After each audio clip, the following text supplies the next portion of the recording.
একটা মজাদার অঙ্ক। আজ আমার একটা বন্ধু বললো আমি 4% ছাড় দেবো মালের প্রতি, এবং 15টা যদি নেয় তাহলে একটা ছাড় দিয়ে দেবো, তাহলে এবং 35% লাভ করবো। তাহলে জিনিসটার দাম বাড়িয়ে মানে কত লিখতে হবে আমার জিনিসটার দাম? তাহলে আমি বললাম যে দাঁড়া আমি অঙ্ক করি দেখাচ্ছি। তাহলে এখানে মার্ক প্রাইস আর আমার কস্ট প্রাইস, কেনা দাম, তারপরে কত পার্সেন্ট বাড়িয়ে আমাকে দামটা লিখতে হবে। তাহলে আমি কি করবো, রেশিও বের করে করবো। তাহলে 4% সমান সমান 4% সমান সমান হলো 1/25। এবার এটা কিভাবে আসলো কমেন্ট করুন, পরের অঙ্কতে দেখাবো।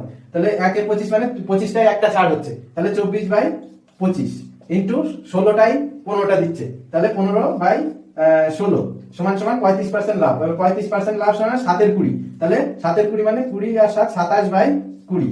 এবার এটা কাটাকাটি করলে 3 5 15, 5 5 25, 8 2 16, 3 8 24, 3 3 9, 3 9 27, আর এদিকে 5 2 10, 10 2 20, তাহলে তিনটেই দুটো, তাহলে একটা কম দিচ্ছে, তাহলে 1/2 হবে। 2 মাইনাস করলে 3 থেকে 1 থেকে 1/2%, মানে এটাকে পার্সেন্টে নিয়ে গেলে ইন্টু 100 করতে হবে, তাহলে 100 করলে 50% হয়ে যাবে আমার রাইট আনসার। তারপরে জিনিসটা